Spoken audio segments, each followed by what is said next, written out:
Greetings, everyone, and welcome to this week's Teacher Talk. I'm absolutely thrilled to be reaching back out to a colleague of mine here in the state of Washington, Mr. Nathan Rodahl.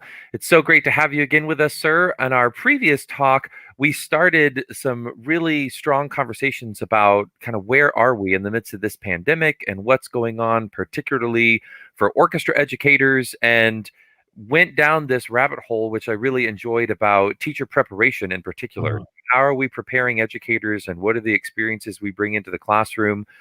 All of it was a really valuable conversation, and we have stayed in contact and been working on different things. And I was so happy that you'd initially reached back out to me to say, hey, what if we did some sort of an update, because we're getting towards the end of this semester and this quarter, depending on what your academic calendars look like.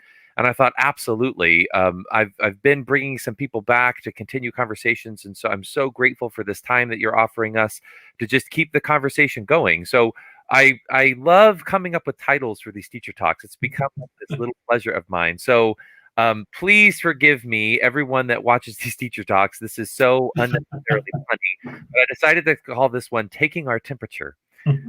Because that's really what we're doing. Not only is this best practice for those of you that are in hybrid instruction or face-to-face instruction, or I actually am having an eye appointment. I need to get some new glasses, and I couldn't even go into the optometrist's office until they took my temperature. And I thought, this is good. It's a minor inconvenience, but it's good. And this was something that came up in our first conversation about, it might be an inconvenience to the way you're used to teaching and what you're doing, but if ultimately it protects your students, protects yourself, and makes for a safer learning environment, it's a necessity. And I think it's not a far stretch to recognize that we're not just talking about COVID. I mean, we're talking about the curriculum that we choose and our pedagogical practices and how we build our program. It might be a minor inconvenience to you. It might not be something you're comfortable with necessarily, or familiar with, a certain type of repertoire or a certain method book or a certain methodology. But if it's benefiting your students and your community, why wouldn't you do it? So I think taking our temperature, kind of getting a sense of what we've been up to and where we're going, is where we'll start the conversation. But as always, wherever it goes is where it is meant to be. And I'm anxious to kind of see where this conversation leads us, of finding out what we've been up to and where we are right now. And then where do we think that we're going into these spring and semesters and these winter quarters. To orient anyone that might be new to Teacher Talks, my name is Christopher Hansen. I have the privilege of serving my community as the Director of Music Education and Orchestral Activities at Seattle Pacific University. Teacher Talks originally started at the beginning of the pandemic as a way to stay connected to my future music educators that are studying at SPU, but it has blossomed into an amazing opportunity to use technology to stay connected with colleagues all over the world, artists and educators that appreciate and understand the transformative power of the arts. Teacher Talks is sponsored specifically by a student organization at SPU called Feathers, which is the Future Educators in the Arts Transforming Human Experience and Realities. I'm so grateful to work with those students and engage them in these conversations where we're just thinking about our craft, what's going on in the world, how are we responding to things, how are we reacting to things. As we're going through this conversation, you see two people on the screen, but please feel free to add your comments and questions. So this is being live streamed on Facebook and on YouTube, and you can use those chat features to just type in any comments or questions that you have. We'd love to know that you're here, and we'll bring those into the conversation as we're able to. If you are seeing this on our archived list, our playlist on YouTube, again, still feel free to make comments or reach out to Nathan or I. We're always eager to engage with other educators and artists and have this conversation past the little hour that we have today. So thank you for tuning in or for watching. Please feel free to share this video or this link and get other people involved in this conversation. I think it's an important one to have, to, again, just reflect. What have we been up to? Where are we right now? And where do we think that we're going as we take our temperature in this time? Seattle Pacific University is a higher institution with a Christian identity. So I always like to say just a brief prayer, just to give us a moment of reflection. Whatever prayer means to you, however you participate in that, I'd love it if you just join us to just take this moment to reflect and be grateful. Lord, thank you on this Sabbath day for an opportunity to rest, but also to rejuvenate and galvanize our spirits towards the work that needs to be done. I pray that we lean closer to you and your will and the resources you provide us to be able to better serve our communities through the arts. Thank you for the talents and gifts that you've blessed us with, and thank you for the opportunity to use it to your greater purpose. Thank you for Nathan and the time that he's offering us. I pray a blessing over the technology, that it does not falter, and that our conversation dig deep into the hearts of the people that are able to watch and listen to it, and sort of offer convictions for them to be empowered by the success that they're having and to overcome the challenges that they see in front of them, so that ultimately we can be the best educators possible for the students that are learning with us. In Jesus' name, amen. So Nathan, first and foremost, what have you been up to? I mean, give me all the things. We've talked somewhat sporadically, but I'm really curious to hear, particularly in context to our last conversation, what have you been sort of playing with your students? Have you moved into hybrid instruction? Are you still all online? What's been working for you? What's been going on? Well, I'm going to do my best to keep one train of thought here, but I get the feeling that I'm going to get pretty scattered almost immediately. But we are almost halfway through term 2 in Port Angeles. We're sort of on a quarter system, and each quarter we see about half of our classes. That decision was made so that students don't have too many classes to work through, which makes a lot of sense. In response to COVID. This is not normal. No. Normal, whatever that is. But well, the feedback from our community was that a number of our students and their families felt that they were getting too much work to handle in this online environment. And from last spring. Gotcha. And I can imagine if I were, for instance, a college student taking all of my courses online and I was taking, a 20 credit course load, that would be really difficult to manage while you're dealing with all of the emotions of mom and dad are maybe out of work. Maybe I'm having pressure to go get a job myself. A large portion of my students have actually gotten jobs during this time. Wow. Paradoxically, whether that's the family has necessitated that so that they can be fed and Maslow's hierarchy of needs just meet the base level, shelter, food, safety, or if it's just some parents, I'm sure, want to keep their kids busy and not just, at home ignoring their classwork, but playing video games all day. And I can respect that perspective. But whatever the situation is, at our high school, it's a 7-period day. So the kids have 7 different classes, and not every teacher has taken the same approach to the situation that somebody like me has. My approach from the beginning has been, well, first and foremost, do no harm. Yeah. So don't push anybody away. Don't make it harder than it needs to be, but still be reaching some of my core values, which are not necessarily playing the instrument. I've had a number of conversations with colleagues over the last couple of weeks because we're all sort of turning the corner into the next term or trimester or quarter or semester. Yeah. I think I said semester twice. But having this discussion about what really is the most important thing for you as a teacher and your relationship with the students is maintaining or gaining. If you are in a new school, like this is my 2nd year here in Port Angeles. Wow. And there's a social investment that you need to build with your students. And this is a really difficult time to do that. Absolutely.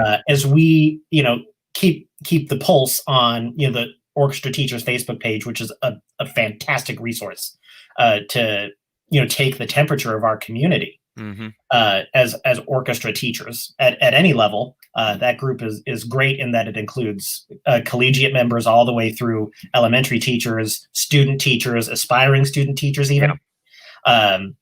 And when you see some of the more well-seasoned teachers who have been around, 15 or more years,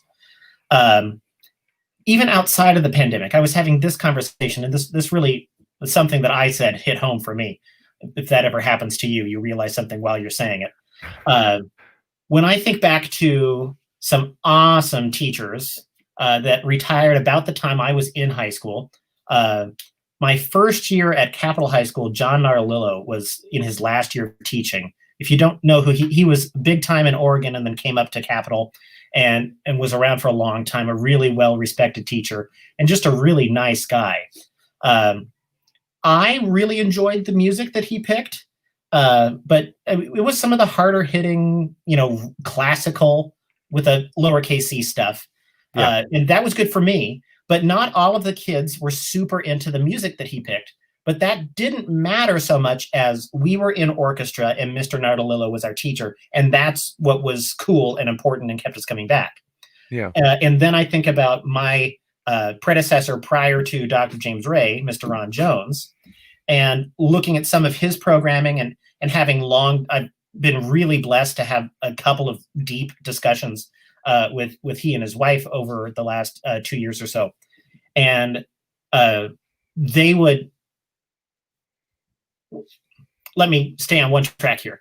The Carnegie Hall trip that Port Angeles has done every 4 years, and the next one was supposed to happen this year and will not happen, unfortunately. Out of my control, so I'm not too upset about that. Carnegie Hall wouldn't be open anyway, even if we wanted to go this April, which was sort of relieving news to hear, so that I didn't have to take the full brunt of that particular decision. Mm-hmm. But when I look back at programs of when they went to Carnegie Hall, it was not always like the biggest, most impressive, newest piece of music. The music on the shelf when I got here is kind of bare of the really exciting kind of candy pieces, because the kids would just show up to orchestra because it was Mr. Jones. I mean, the Washington State Legislature recognized him with the Ron Jones Day. I forget which day it is, but he had some real social investment in this community so that people would join orchestra in the first place, because you wanted your kid to get to the high school and take orchestra with Mr. Jones, just like mom did, just like your aunt did, just like two of your uncles, and maybe even your grandma, if your grandma graduated in the late 70s. I mean, he had taught like almost 4 generations of kids. And in this kind of situation, if you're a teacher like that, I mean, not that there's many teachers like that, but if you're a teacher who has a big investment in the community and a huge social investment where the school and the students are invested in you as much as you're invested in them, this situation is probably going to hurt you a little bit less than somebody who is either just starting as a teacher or has recently moved schools, whether they're, a seasoned teacher or not. I'm lucky that I had a couple of years in Puyallup before I came here. Yeah. This wasn't my first gig. I, know how to fill out a bus request and, program a concert and make sure that when we're on a field trip, we don't leave anybody behind. The first year teacher stresses. I won't tell the whole story, but my first ever day of teaching, and it was taking over mid-year a choir and orchestra program, and the first day of teaching was a field trip. Are you serious? Yeah. So trial by fire, and I got a lot better after that day. Gosh. Got much better at teaching after that one day. A lot of things that I was worried, will I do this well or not? Kind of I slept well that night. Let's say that much. But it was reassuring to start in such a severe way.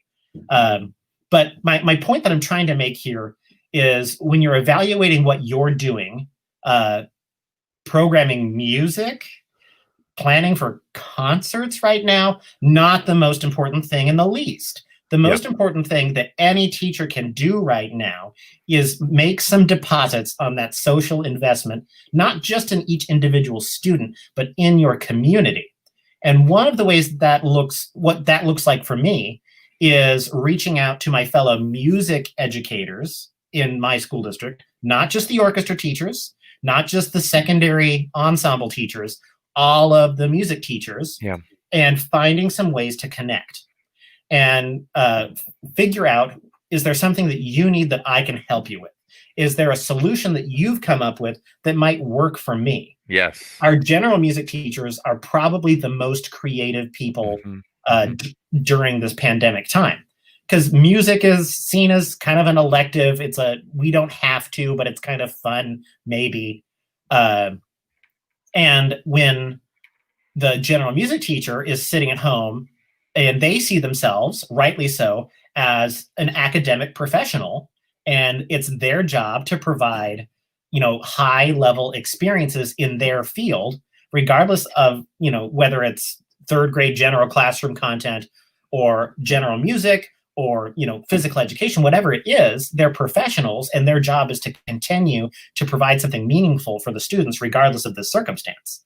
And some of the solutions that those general music teachers have come up with are a bar above the rest for those of us who are primarily ensemble people. I agree. Because we can still do things like technique. The kids aren't super excited about working on technique, but that's one of the things that we can do. And I could have someone like you hop into a meeting and talk about, applying for colleges and what a college experience is like. And I could still feel pretty well that even though I'm sort of cultivating a playlist of guests and videos, and I've made a couple of technique exercises or demonstrations, I can feel pretty good that I've provided some meaningful content to my students. But it's not to that nth degree where I'm really in a very directed way showing the students like I'm working my butt off to show you that music is still important, not only to you, but to me. And while I feel like I'm still producing some content, I want to look at people who are really going above and beyond and doing so in a way that doesn't burn them out. Yeah. I've really enjoyed seeing some of the content that Leslie Moffat has put out about how to continue being a great music teacher without totally burning the candle at both ends, because there is that danger there. Like, I know I could be doing more for my students, but that would mean putting in, how many hours outside of my contract time. And well, that's going to happen anyway. You get to the Saturday and grades are due the next week and you take the time on the Saturday to do it. Those things happen from time to time and there's no avoiding them. But what I'm not going to do is sacrifice my own health and well-being, because if I'm going to help others, if I'm going to help my students, then I need to be at least put together enough to bear some of their burdens. And if I'm burnt out and ragged and, I'm just a used terry cloth with holes in it, then I can't clean up anybody else's mess. So before we go down this path of you're not doing enough, whatever you're doing to cope during this time is what you need to do to survive. And there's no shame in just surviving. I mean, we started this conversation on Maslow's hierarchy of needs with the kids who took jobs. There is a point where you need to question, are you still being professional? There's definitely a minimum of professionalism that we all need to maintain. But we don't need to go around comparing ourselves before I start talking about what the general music teachers have done. Well, I want to jump in real quick because I think that there's something that I have found really fascinating, and it's important for me to contextualize. I am in a very privileged place as an educator of future teachers. So when I was, and I've said this and been chastised for it. I used to tell people when I was in the trenches is how I was referred to when I was teaching in public school, because I really think it is a battle. It's not the cliche of, the impassioned arts teacher against the insensitive administrator. That's not it at all. For some people, that is their battle, but it's the battle for funding, and it's the battle for scheduling. It's the battle for recruitment and retention. And it is challenging to sustain a healthy arts program in public schools, period. I don't care how successful you are. It's challenging. It has unique challenges. So I always used to refer to it as being in the trenches. And the things that I focused on and I worried about, they absolutely were important. They were important because I made them important, but they were also important into context of where I was teaching and who I was teaching and when I was teaching. Now that so many of those variables have changed, because of the pandemic, because of sociopolitical climates, because of all of these variables, now that who I teach, how I teach, when I teach has been altered, I have found it fascinating that a lot of educators, from my perspective, and I know that this is somewhat condemning, and so that's why I'm trying to give a preface to this so that I'm not misunderstood. So many educators are struggling with just being teachers, and they don't have the opportunity to be musicians. And I've always sort of resented this idea that, we're music educators. I feel like we just need to be educators. We need to be educators. We need to know what it means to engage in the process of human learning. And I've been teased and sort of, chastised from colleagues of like, you're reading too much, or you're making a big deal out of something that's not a big deal, or, don't worry about your lesson plans and don't buy too much into your evaluation, or, like they push against this idea that we are educators first. And the content that we happen to be educating in is music. And it's difficult because it's this entire system. We talked a little bit about this in our last conversation. We create music educators that see themselves as musicians first.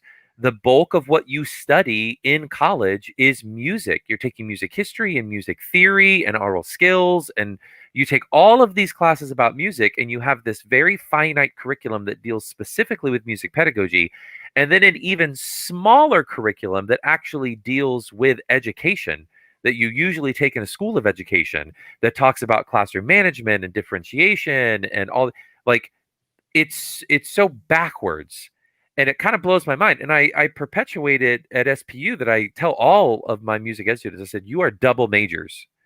You're not this sort of fictitious music education major. You are majoring in music. You are going to substantiate your degree with enough credits to really be considered a music major. You've got to do a junior recital. You've got to take all these same courses. On top of that, you're also doing this internship, and you're doing all these education courses. So you're a double major. You literally are.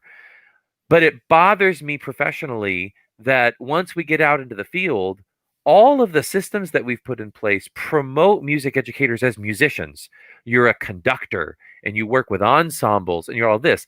General music educators, I feel, as you're already pointing out, have this unique perspective that they might have an elementary school choir or a guitar ensemble or a ukulele ensemble or a drumming circle.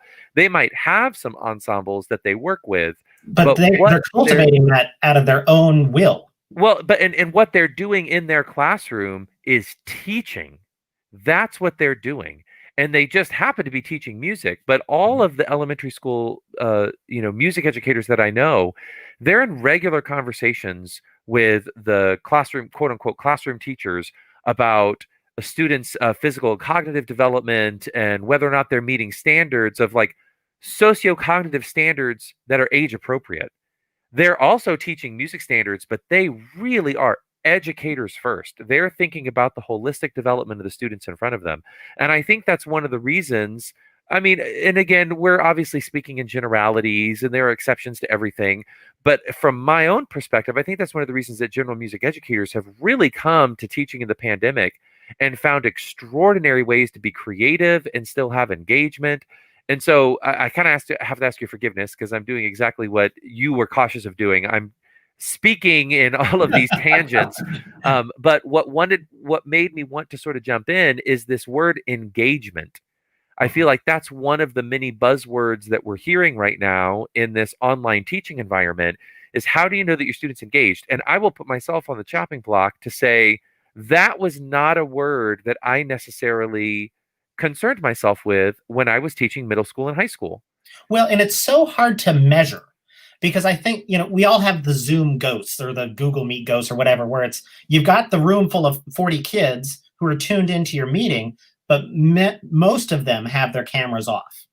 I'm not the person that's going to fight that particular battle. I think there's times when you ask, hey, if you're able, can you turn your camera on so I can see your bow hold or, whatever it is. Yeah. And ask politely and don't, pester students about it. You don't know why the camera's off. It's not really your place to ask. Certainly, there is a huge temptation if you put the shoe on the other foot. If you are a student right now, even in the best home situation, this is a psychologically challenging time to be a student. And if you can't feel like you've put yourself together well, or you're ashamed of yourself, or you're just not having a good time, you're not going to want to see your face up on a screen that 39 other people can see. And at the most basic level, the good kids who have good home lives and do well in their classes, that's going to happen even to those kids. And now think of your most marginalized student who's in maybe the most difficult home situation. And also considering that may not even be the kids that you think it is anymore. Because we took some statistics in this community, and there were just a skyrocketing amount of divorces since last spring. Wow. Because people are actually forced to be home with each other, and all of the problems that they've been avoiding for, upwards of a decade are now rubbing pretty raw. So it's not a surprise to me, but it is a factor that we need to consider when we're fighting this battle with our kids of why aren't they engaging? It's their fault that they're not engaging. They're just lazy. They need to turn their cameras on. And it's not taking into account the situation that they could be in. And if you won that battle, it doesn't even really mean that the student is engaging. I think we're going to have to give up on trying to take a metric on whether or not they're engaging and just have some faith in ourselves as professionals that we are making available content to the students that is easy to access. And when they do have contact with us, and providing a myriad avenues for access. So you don't just have your Google Meet and you do your bow exercises and you say what the assignment is for that week and then tune out and then grade the homework later. You put the assignment in your digital classroom and you have multiple ways to complete it. I just did an assignment on triads because we're going to maybe talk about composition if we feel like we're comfortable with that. I'm going to get the homework back and see if everyone understands it first, because I don't want to keep going down a road that isn't going to bear any fruit. But considering the reality of the different variables that there are, some kids might be able to print off a piece of blank sheet music paper and complete it that way and send me a picture.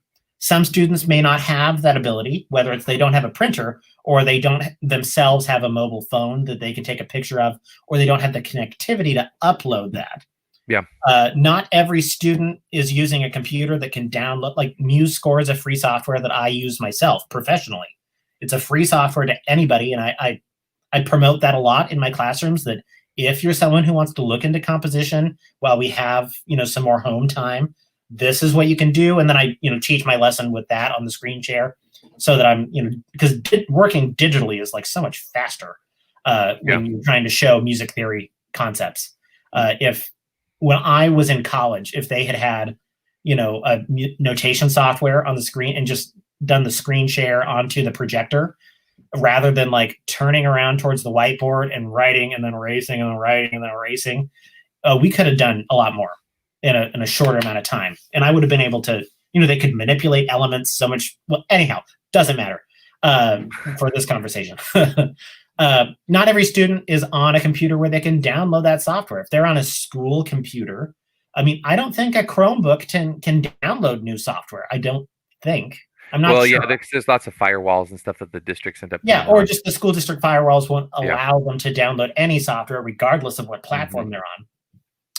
And then I gave an alternate avenue where I demonstrate how to do the assignment like 3 or 4 times. So any avenue that a student might use to complete said assignment, I demonstrate it in an asynchronous video. Yeah. And that the last method was, you can't print off blank sheet music paper. You can't download the notation software. What do?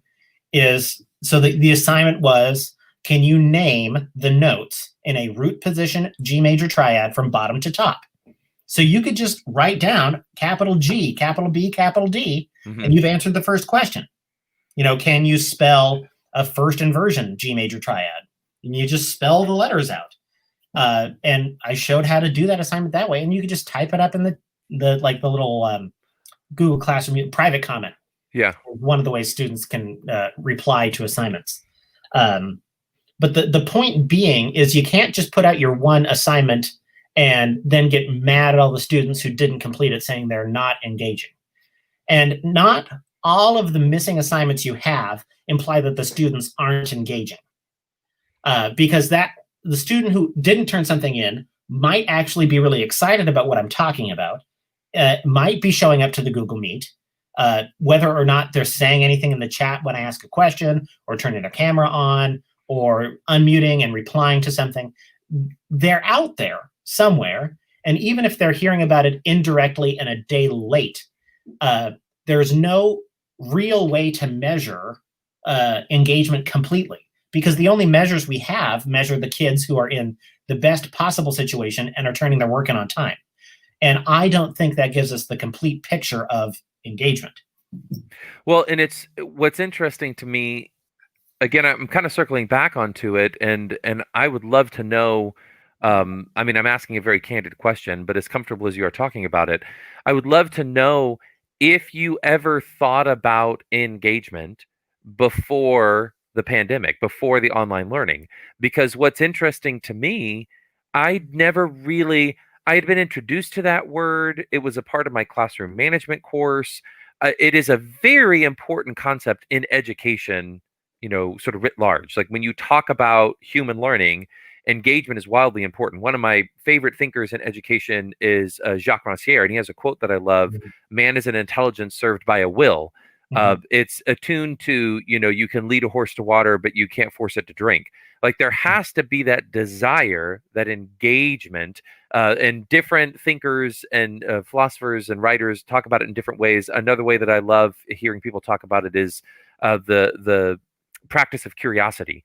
The students have to be curious in order to learn. They have to have a question coming into your Mhm. classroom, which is one of the reasons we've seen that big push in like the past decade of, having the essential question and the learning objectives, is that we're trying to feed our students, this is what I want you to be thinking, this is where I want you to be curious, and this is how you're going to get the most out of the content that I'm delivering.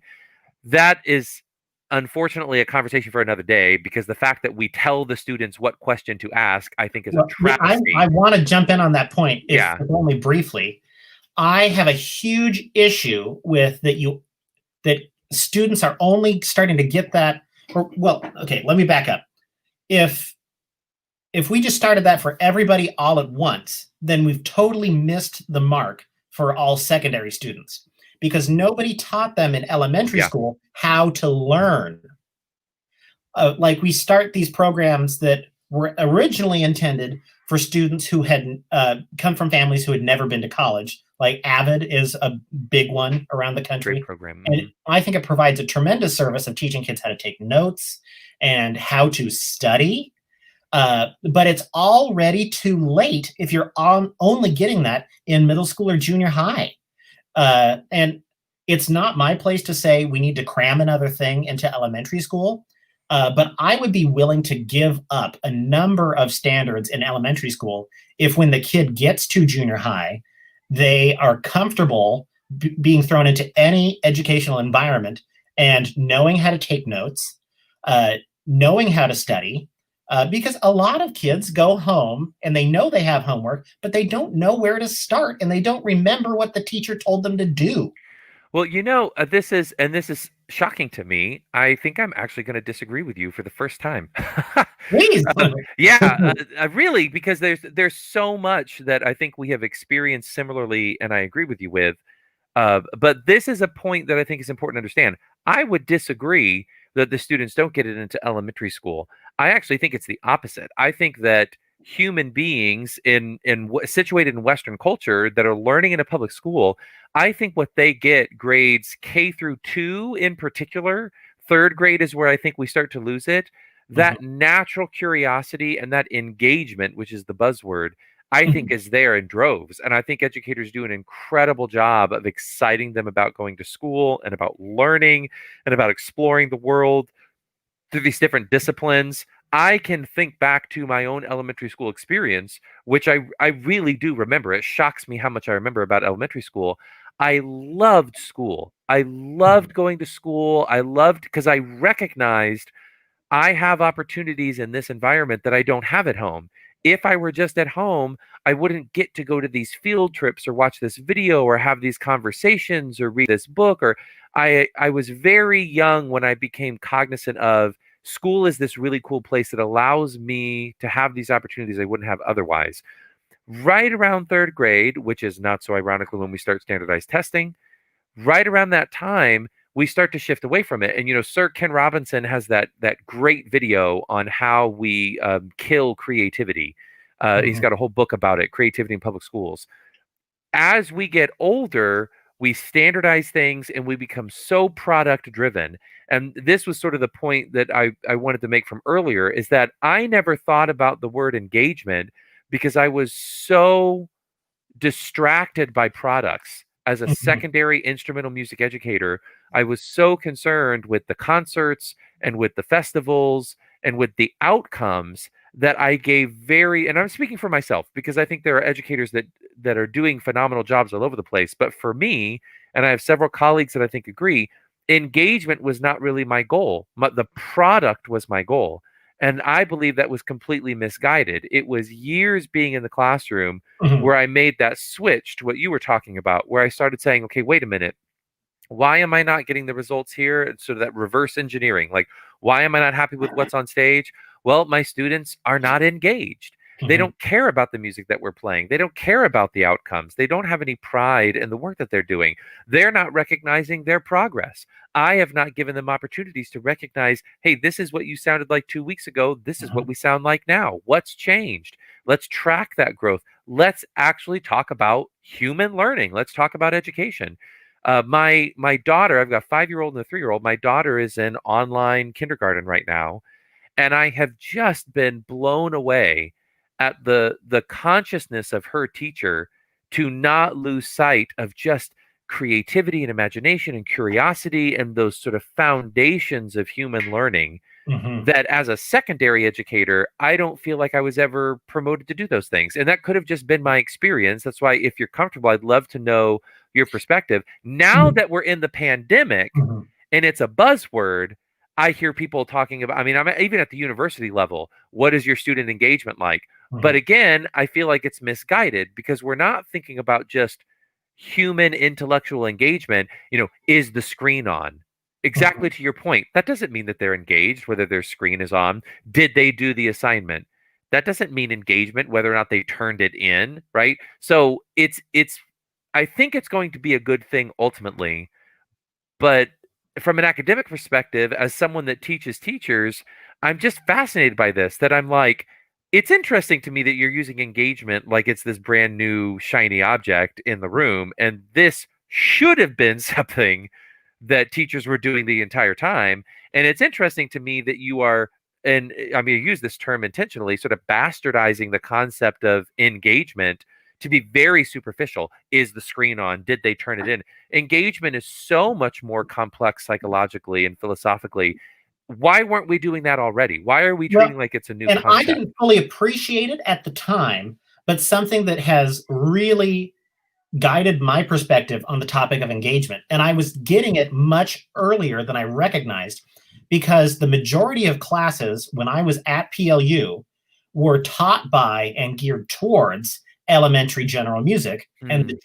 the general education classrooms were taught primarily by teachers who taught at the elementary level Yeah. prior to becoming university professors. And when in my first education class, we read the 3 books on education by John Dewey. And I Nice. mean, he starts off with talking about human capital, that Yeah. that is our most important resource. The more investment, whether it's time or money, that we put in educating people, it benefits every branch of the uh, Society. physical Yeah. or emotional marketplace. I mean, it makes everybody better.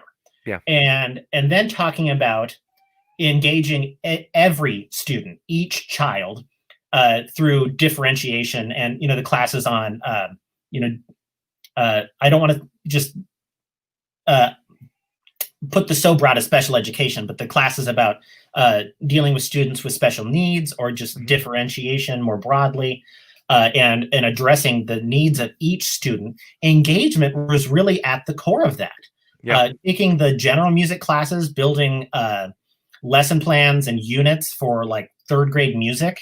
Uh, One of the professors that I was blessed to have classes with before she retired, Donna Poppy, Mm. would say, "You're competing with video games, Yeah. and you got to dress like you're a video game." And she very much did, with all these colors and what you might categorize as a bizarre wardrobe. But when we walked in a room to visit a fourth grade classroom, there was Professor Poppy, and she was magic to these kids because Yeah. she dressed like an eclectic.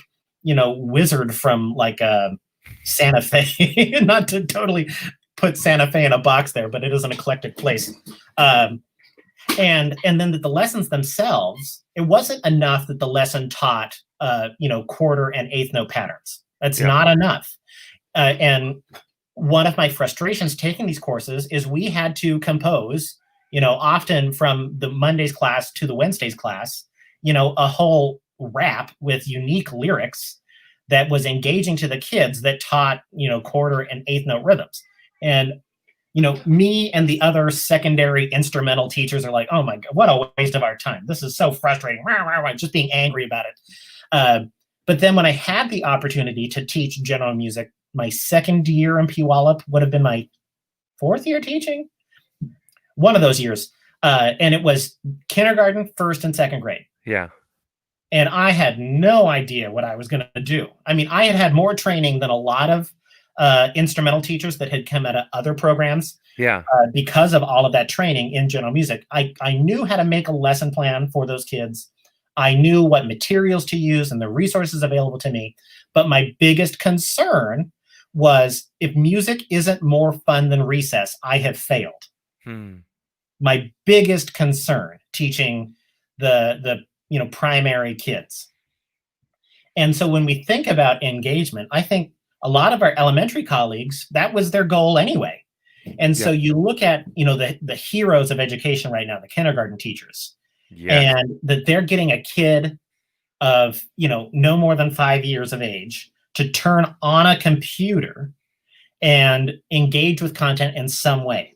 And I think if our metric is just how many kids are turning the camera on, I think the kindergarten teachers have us all beat in that department, or getting work turned in and being creative about what turning work in looks like. But if we take what they've done and what I learned through what I think is a pretty unique undergraduate education and apply it to, the orchestra classroom, music is not our goal. And we talked about this yesterday, and it was when you get into podcasting, you have that one really great podcast earlier in the week that becomes every podcast you have after that. So I had this fantastic conversation with Jennifer Herman, who's the executive director of the Olympia Symphony, and she brought up to me through a story of something else that had happened, of the people who are succeeding right now understand that the mission is more important than the model. Yes. And if your model is your mission, or if you need your model in order to meet this mission, then something needs to be reassessed, because our model isn't possible right now. No matter how you slice it, we can't get 30 or 40 or 50 kids in a classroom. Nobody can even get more than 5 in a classroom right now. And if you're getting that 5, it's probably just for some FaceTime and to get a couple of those questions briefly. But our model is destroyed right now. That doesn't mean it's destroyed forever, but we've got to find a way to continue to engage with kids, not engage the kids. It's not their problem, and that we other ourselves as the teacher in this dynamic. Yes. We have to engage with the students, or nothing. There is no dynamic. I guess that's the word that we're missing when we talk about engagement, is the engagement dynamic between teacher and student. It's not all the student's fault if they're not engaging. But our model isn't possible. So what is our mission? If your mission was, to put together the best programs, and I would even say if your mission in any model is to be the world's best middle school orchestra teacher, or the world's, best middle school band teacher, and put on the greatest concert anybody has ever heard a middle school group do, I think you're wasting your time. Yeah. No one is going to remember that really good performance that middle school band did of whole second suite. That's awesome. Good for you. The kids might remember it a couple of years, but when people are standing over your grave at the end of your life and they want to think, was this person's life meaningful? Because this is something I think about. What are people going to say at my funeral someday? Was Mr. Rodahl a caring teacher that really gave his all to connect with each student? And did he instill a lifelong love of music in his students? Or Was he the jerk band director that would kick the kid out for having pink hair at the concert and not let them participate in a concert that is well prepared, but maybe not, the most in tune, most rhythmic performance? I think our mission has to be to reach students through music. It's as simple as that. And I think based on the location that you're at, the community that you're working with, maybe the history of your program, your mission is going to be a little more specified than just reaching kids through music. I think here in Port Angeles, based on their traditions, I think it's changing lives through music and travel, because travel is such a huge part of the program here. But that comes up against the model.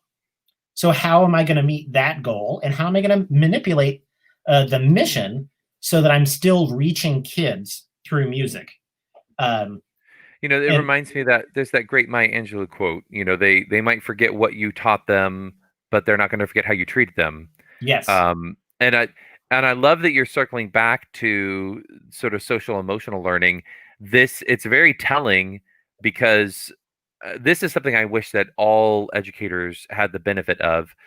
Being in higher ed, students usually do a survey at the end of every quarter, and then you get that feedback as the professor of what did students think. And I wish that more educators solicited feedback from their students, because it's always very telling to me. And something that surprised me, because I'm doing this hybrid model of orchestra this quarter at SPU, almost unanimously, all the students that I had said, I wish that we got to know each other more. I wish there was some social engagement in the class, and we weren't just making music. And again, I'm sort of putting myself on the chopping block. I had gotten so consumed, even though I spent the end of my career in public school pushing against the idea of being product driven. Here it is, I start my career in higher ed, and I thought, well, I've got to produce concerts, I've got to produce online videos, I have to produce something. And the students were much more interested in just getting to know each other as human beings and enjoying that process of making music together. And I love the fact, because we did have this conversation yesterday, and I think it's so powerful, the wisdom that you got from your podcast of the mission versus the model. And I think this circles back even to where our conversation today began.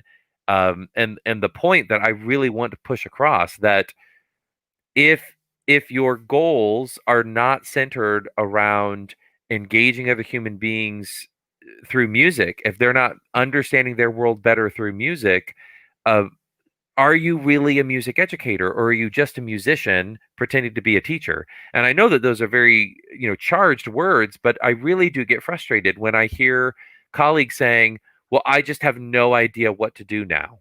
Like, how is that possible? Did you completely, and I love your point, like, there is that stigma, this sort of social academic stigma that we create, and this chip that we get on our shoulder, those egos that we developed as secondary instructors, whether it's choral or instrumental, of like, well, I'm going to be conducting and I'm going to be, traveling and doing all this. Like, but do you know how to teach music? Well, and from both sides of that point, as a musician, nothing is worse than playing with a conductor who doesn't see themselves as an educator. As a student in a public school classroom, nothing is worse than an educator who thinks they're a conductor. Yes, I'd agree with that. I mean, absolutely. The education at any level has to be paramount. And certainly when you get into like professional orchestras, your ability to, pull rank and authority, if you're like conducting the Berlin Phil, that's a different dynamic. But just with your if you throw a rock in this state, you're going to hit a community orchestra. If you show up to one of those gigs and think you are going to produce the new standard interpretation of Rimsky-Korsakov's Scheherazade, I think there's something wrong with you. Yeah. And if instead your goal is, and this is the same from community orchestras to public school orchestras, the reason anybody is in that room is to make music with each other. Yes. Because public school students, that's the only classroom where they see their friends that they've had since fourth grade, or at least in Port Angeles since fourth grade. Yeah. And when I play in like Rainier Symphony, for example, and Jeff Lund is the conductor of that group and has been doing a really fantastic job of continuing to connect people during this time. I come to that orchestra and I drive from Port Angeles down to Tacoma on Tuesday nights because I love sitting next to my stand partner who, played for like 40 years in Seattle Symphony. And I get to play with a couple graduates of Port Angeles High School. And it's the one time a week that my wife and I, make music together when that orchestra is happening. And that's really why anybody is in that group. Yeah. So I think we've done some really fine performances with Rainier Symphony in the past that you might not expect from a community orchestra. And that's the gold standard right there, is can you connect people and perform at a high level?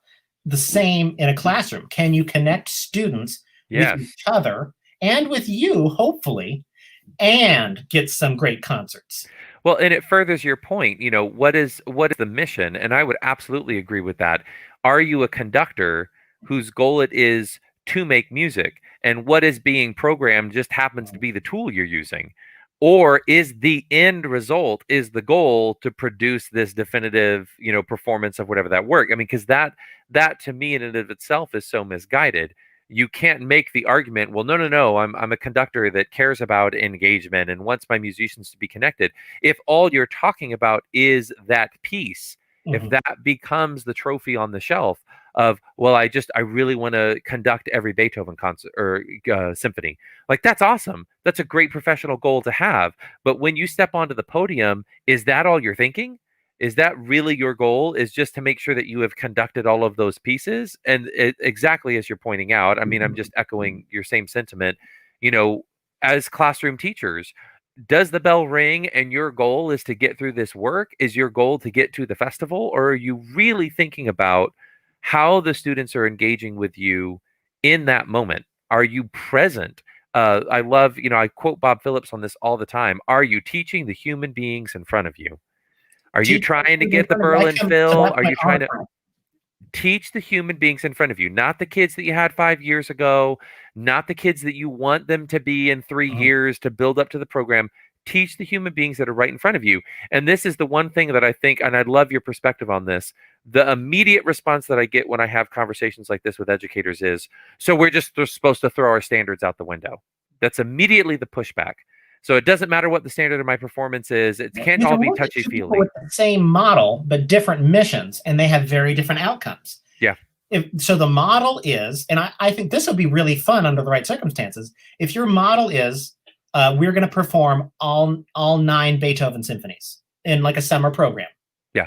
If your mission is, we're going to connect musicians and share our concerts with the community, I think you're going to be very successful. And you're going to create some memories for some people. And I don't want to go off on a huge tangent, but I have to. So Dr. Jeffrey Bell Hansen, who was my orchestra conductor in college and a professor of many of my courses, and very much a model of the kind of human being I want to be. Nice. Something that he said to us before a concert while we were on tour, and I believe it was from a book. I don't remember which book it was from, but reminding us that what we do as musicians is no less important than a doctor or a teacher or a fighter pilot. We have one opportunity in the concert to be the first concert for someone who is listening that has never heard a concert before. And we also have the responsibility that we might be the last concert. And that last concert could be someone on stage. So if your mission in this, we're going to do all the Beethoven symphonies, is I'm going to connect everybody, and we're going to do this bucket list model of playing all the Beethoven symphonies, and I'm going to do my best to get the most out of every musician. And that's going to mean understanding what the limits are with certain performers. But my mission remains the same of we're connecting each other through the music of Beethoven symphonies with the community. Now take the same model and same set of performers, community group that's just the people who are willing to show up, for 4 Mondays in a row to put, or however many, put the stuff together. But your mission is to create the greatest recordings of the definitive interpretation of all 9 Beethoven symphonies. You're setting yourself up for failure. And you're going to resent your performers. Your audience is going to wonder, what the heck were you doing for all those rehearsals? And they're going to see the musicians aren't enjoying each other. And those musicians may not want to play with each other again because of the, maybe low level, but trauma of that experience. Oh, absolutely. Well, and I think it's important to offer for people that are still, watching this conversation. It's not to condemn, all secondary instrumental educators or all secondary educators, and it's important to recognize. I believe this. I don't think that this is overly optimistic or sort of foolhardy. It really is as simple as just sort of shifting the framework that you see your job, or to alter that philosophy, the mission that we're talking about. That has such a dramatic effect on how you engage with your students. To the point that there's not one way of doing it, is what I want to make sure people understand. There's not some fix. The better you connect with your students, and the more that they engage with you and you engage with them, you're going to get way better performances. The number of times that I showed up in a classroom and saw half the class is not here right now. I mean, like, they're in the room, but they're not here. Yes. You just know today is not the day that I teach third position. Yes. And when you speak to the kids, and you got to put in some serious work to get those 10 kids or however many to, join your team. They got to be, if you're working with your orchestra in person, they got to be full team Hanson, or they got to be full team Rodahl in my case, or we're not going to get anything done, because everything you do after that is now antagonizing. That, like, I need you to do this for me, and it's not for you.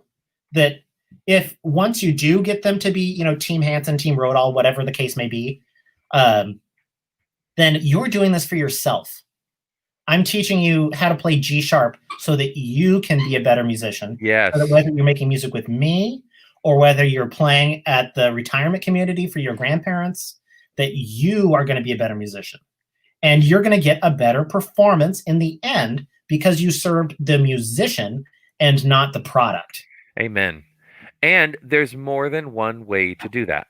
Yeah. I think that's what it's important for people to know. I speak with such conviction because I hate to think that music educators all over the world have this incredible opportunity, whatever the model, whatever the structure, whether it's a community program or after-school program or in-school program, you have this opportunity to engage with other human beings through the arts, and that we don't take full advantage of that and see it as such a rich and incredible opportunity to be with other human beings.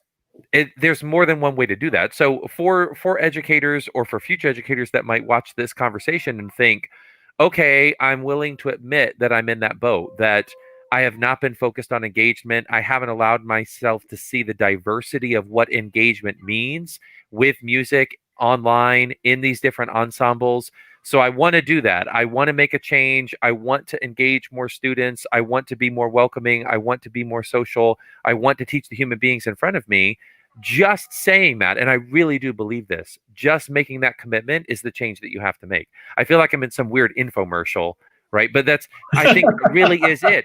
If you have that mindset, if you, as you pointed out, step onto the podium or walk into the classroom with this new mission, this new perspective, it will change how you teach, how you conduct, how you make music.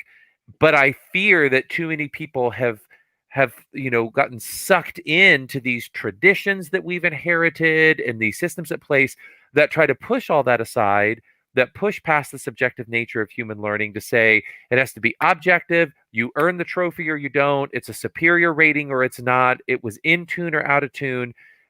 We become so objective in what we do that when what we're experiencing right now in the pandemic, that when all these variables change, when you no longer have the same model and you're left to evaluate, okay, what am I trying to do now that I can't do the thing that I usually do? What is my goal and how do I do it? That's where I feel like people have found themselves wanting. Well, and you've got to, back to the mission thing, you've got to ask yourself, who's serving who? Yes. Are the students serving me by practicing at home, and then we show up to the contest and win so that I, as the conductor, get to become a trophy? Or is it, I mean, the reality is you're a teacher And even if you're a conductor in like a non-educational environment, you're still, I mean, the maestro, I mean, means master really, but it basically means teacher in most situations in Italy. Going back to the original source there, it means teacher. That you are there to bring a diverse group of instruments, hopefully a diverse group of people, if we've done our homework. That's a topic for another day. To teach them something that they didn't know about their instrument, about the particular composer you're playing, about playing together, about the other parts. And as back to the public school setting, I mean, you're a servant to the student. Yeah. They don't owe you anything.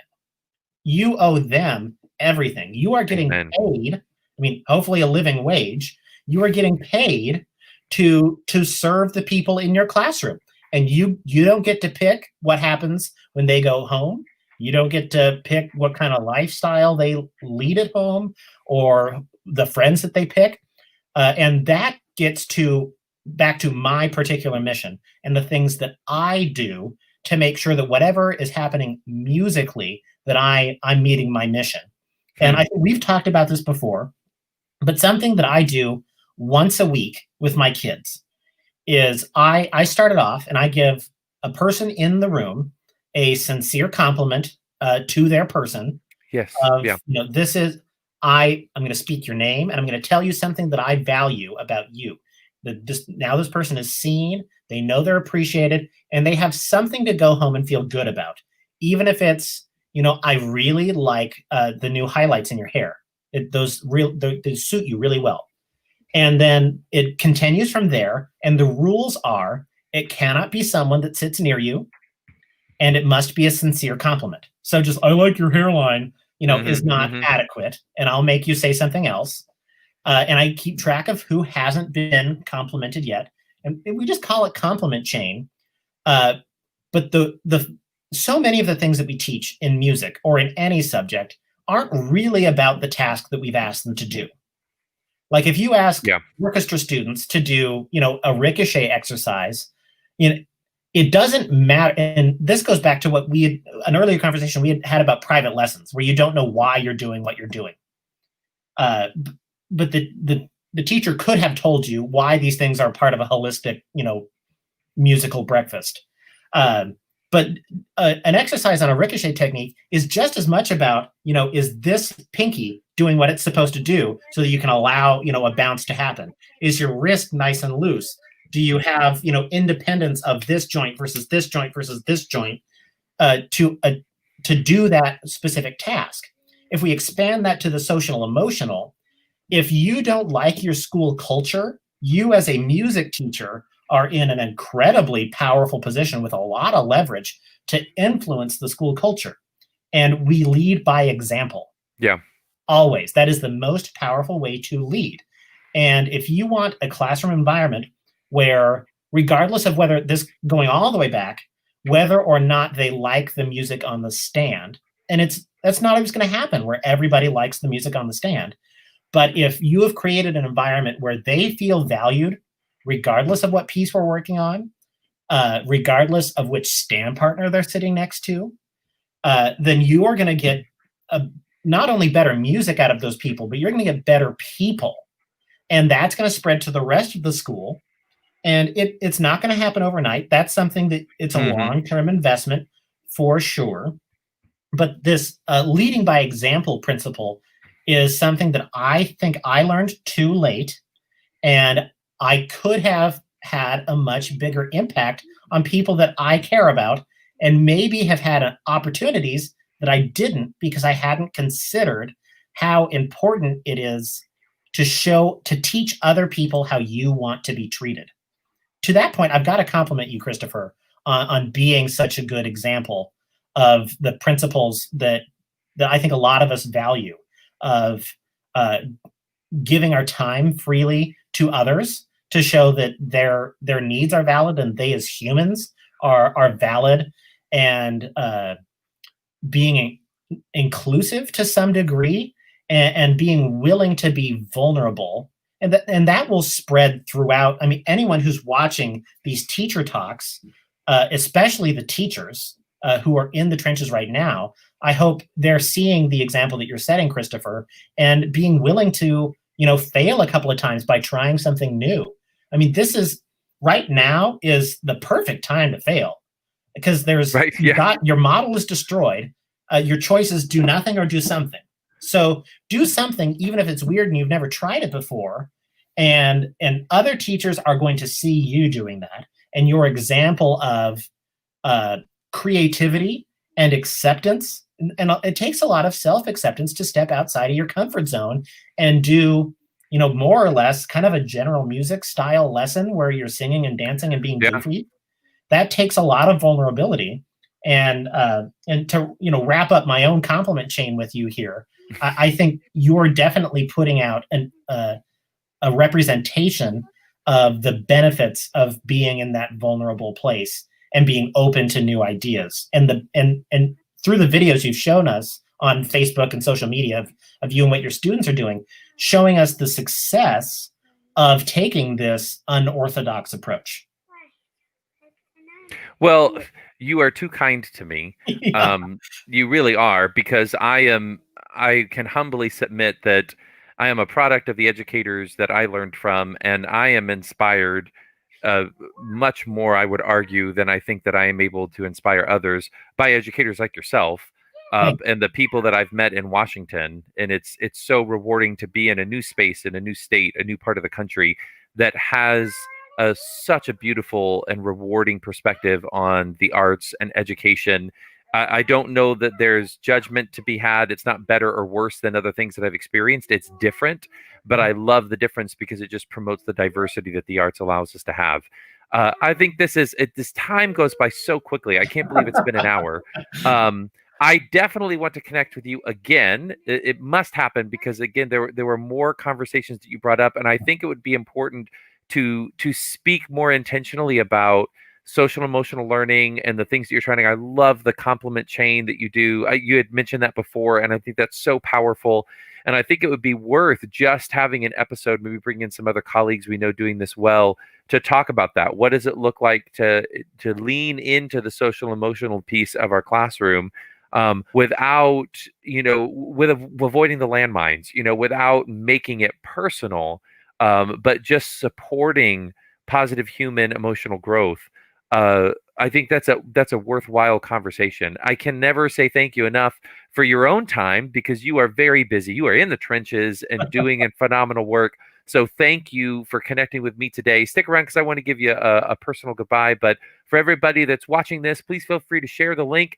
Join us again for another Teacher Talk next week, every Sunday at noon Pacific time.